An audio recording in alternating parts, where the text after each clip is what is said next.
augmentation to our overall framework for strategic business execution, we, of course, want to help our clients to be very hands-on. And so taking our experience working with clients, taking my academic and the research side of the interest, we came up with 5 rules in which we believe are pretty much universally applicable. And I love this quote from Victor Hugo. By the way, Les Miserables is coming to New York. I'm excited.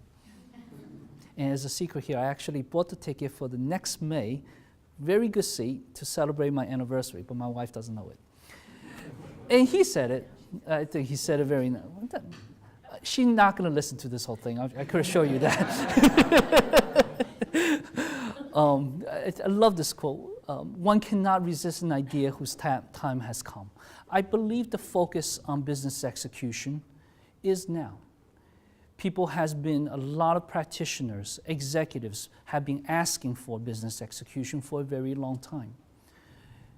And I like to think that I have given a lot of thoughts to this area and I have some contribution to make. So the 5 rules that we came up with are pretty simple. One is focus on the vital few. What are the very few things that the organization must do? That question can be applied at many, many different levels. Let's say you're doing a huge project, right? The question can be, what are the vital few objectives that the project must hit in order for it to be successful? And it has to be very, very vital. And by the way, individual, same thing. What are the things you need to do that you will consider yourself to be successful? Some people could be making a lot of money. Some people could be a lot of power and title. Other people could be having a lot of friends. Some people like a better work-life balance. But there are going to be a couple of vital few things that you know that if you don't hit it, you're not going to be as successful. So that's true at the individual level, team level, company level, and of course for us also at a nation level, country level. I think we just failed our first test though. So focus on the vital few. The second is what I love, and unfortunately I don't know how to go to market and sell the strategy. It's called determine what is good enough for the rest. What do I mean by that is, in order for the vital few to work, things doesn't exist in isolation. It exists in a fairly complex web. There are going to be supporting components to those vital few. And to me, it is imperative that those supporting components has to be good enough. So for example, we may have the world's best car, but the highway is full of potholes. Right? You're still not going to achieve whatever speed you're trying to attain. So even though that car may be that vital few, we want a fast transportation system. We want a bullet train in this country. But our track are so integrated that the minute you go above 70 miles per hour, it probably overheats and melt the track. So those are the enabling. But what's good enough? Well, maybe we can't get to 300 miles per hour like we have in China or Europe. But 200 wouldn't be bad. So those enabling processes, organization must diligently look at and say, you know what, this is good enough. The third rule is establish good metrics and reward system. This is grounded in the principle of being an economist. Right? Economists believe all human beings are driven by incentives. And if your incentive is aligned with the strategic objectives, you're more likely to achieve that. The fourth is create an easy to understand scoreboard. What I mean by that is, especially with large initiatives that you align your entire organization around, it's often too complicated to communicate in a very complex scorecard. Balanced scorecards, for example, are great, but at the minimum having more than 5 or 6 different metrics, people start getting lost. If you want the entire organization to corral around the initiatives and support it, make it simple. Recently, I actually found a very good word, and I struggle with this a little bit because a lot of things we do in business are rather complicated. And I'm sure a lot of you have seen there are books out there on how to simplify complexity. But there are many ways to simplify complexity. And the dumbest way, of course, is just to be simple-minded about complexity. So recently, I actually found a very good word about dealing with complexity. It's not so much to simplify it, it is to clarify it. And use that clarification to distill it to a couple metrics, a scoreboard that everybody can understand. And then develop a culture of accountability. Why that is important? Don't let the small things slip. It is not okay to let the small things slip, because the next thing you know, the next bigger thing got slipped. That's okay. And next thing you know, the whole initiative may slip. So if you look at these, focusing on the vital few. This is a Stephen Covey matrix. He looked at 2 dimensions. He said there's the urgency and there's the importance. Right? And if you plot it, you get a 2x2 matrix. Very simple. If you look at, the low urgency and low importance, the basic question is, why are they even on the list, guys? Let's just move it out so we don't even have to deal with it. The next one is you look at are high on the importance scale, but low on the urgency. Now, if your organization is going through gut-wrenching change and everybody are genuinely busy, these may be important initiatives, but the right question to ask is, do we have to do them now? Because buying yourself time, breathing room, gives you the ability to focus on the things that's more urgent and more important. The other dimension, high on urgency side, but low on importance side. The logical question there is, why are we working on these now? They are not important. They may be urgent. What if we don't deal with it? Just let it happen. Well, that's a different story. But anyway, you could save yourself a little trouble. The most important thing is work on the vital few. Both are important and urgent. So this is a very simple framework. You could apply to practically your life. Make a list, put it 2 dimensions. And by the way, if you do this for your personal life, I'd recommend there's a 3rd dimension called emotional attachment. I say that because my wife and I came up with beautiful matrix when we go house shopping, right? We never bought a house that's top on our list. Why? Because there's for some reason emotionally attached to something else, even though it has the most important features we wanted or the most urgent things that we wanted. So if you do that for personal life, I'd recommend adding the 3rd called emotional. Determine what's good enough. I think we all have the desires to achieve excellence, but the price of excellence can be very, very high. And sometimes unrealistically high. What do I mean by that? Take an analogy from information technology, hosting services, for example. If you host your services and you go purchase that, and you want an uptime of 95%, that's pretty low by industry standard actually today. It's relatively expensive, so let's say that has a unit cost of 1.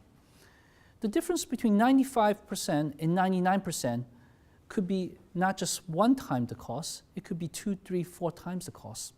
And then of course the industry standard is moving towards 6 Sigma, so it's no longer 99%, it's 99.99999%. And once you start going up every additional 9 beyond that decimal point, the cost factor increase isn't 1 or 2 times. It's often in the magnitude of 10, 100. It's almost a logarithmic scale. And that is true for a lot of things that you do as well. What is simply good enough? Is an important question to ask. In most business endeavors, achieving good enough itself and aligned it across the system itself can be extremely valuable. I used the analogy before of Apple iOS 7 came out and people say it's buggy, and it is buggy. My daughter's phone battery life went from all day, let's say 9 hours, down to almost 6 hours, and we still couldn't figure out why. Okay? But for Apple, they look at it and say, if I'm coming out later, let's say just by another 3 months, Samsung and my competitors, the Android market, will eat my lunch. I have to get it out. More importantly, for the entire system to work, right? Success, especially in large business initiatives, is built upon many, many pieces. There are the vital few that have to work well, but the rest is our supporting. And this is where the good enough comes in. Often they do not need to be perfect. And why is it also important? Because it does reduce anxiety. It reduces workload. In the merger acquisition case that I mentioned before was one of our clients, everybody I interviewed, their first thing is we have doing too many things. I interviewed one client on Columbus Day past Monday. On Monday, he already looked like he'd been there for 80 years. You know, he's just unkempt, hairs, and this is Monday at I think 11 o'clock. And I looked at him thinking, oh God, what a weekend. So buying time, giving yourself more resources, giving your organization more breathing room is important. Establishing good metrics and reward system. Business and people often achieve what they measure. Our class just went through a couple of presentations, and some of the students work on the project of attaining their MBAs as a project. And they measure it by the grades, by the time, by the financial. And guess what? Chances are they're going to make all those. Because you do get what you measure. In organization, aligning the reward system to those goals are critical. What you often see in organization is that there is such a disconnect that you often don't know why the reward is there. In my experience working in corporate America, for example, my last years I worked for a larger organization, one of my best years delivered the best product and solution to the organization is my worst rating.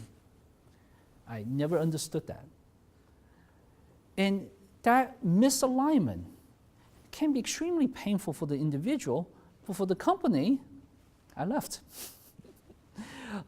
So when you look at it, I put a lot of question mark there, is having to find that magical balance. Does your organization operate on a consistent set of metrics? Does your organization have a consistent set of key performance indicators? I recently asked that to another one of my clients, and the answer is no, we don't.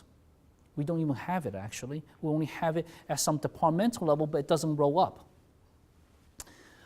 Do the metrics give you the ability to diagnose and predict?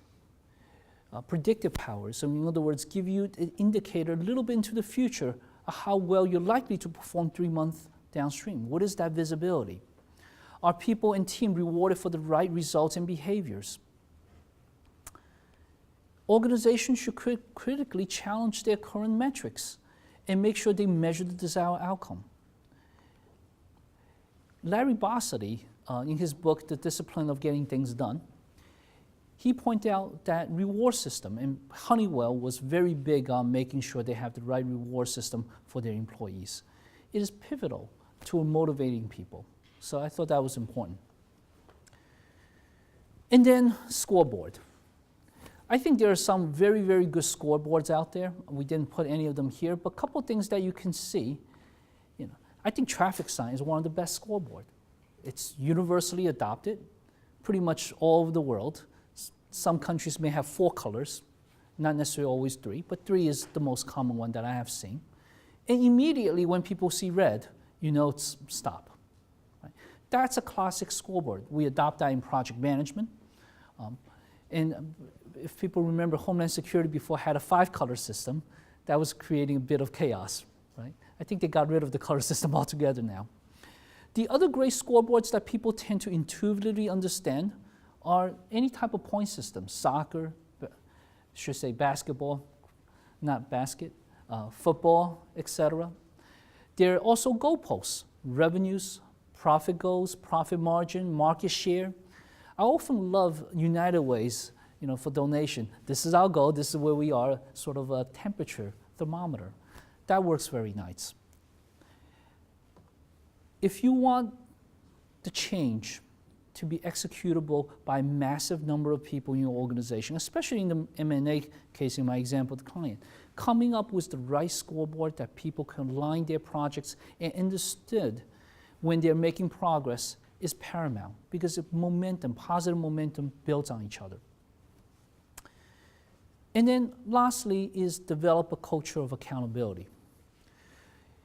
This is a very, very tough topic to achieve in organization if it didn't already have a culture of accountability.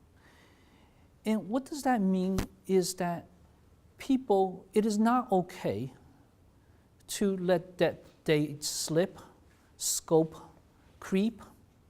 People have to be committed toward the goal of the enterprise. But it's hard to instill that using, especially undertaking large initiatives. This is when organizations have to be rather pragmatic and realistic about their organization capabilities. In his book, Larry Bossidy, he talked about when he started taking over the Honeywell, he instituted a quality circle project. Relatively easy to do. People can see the objectives before they take on Six Sigma.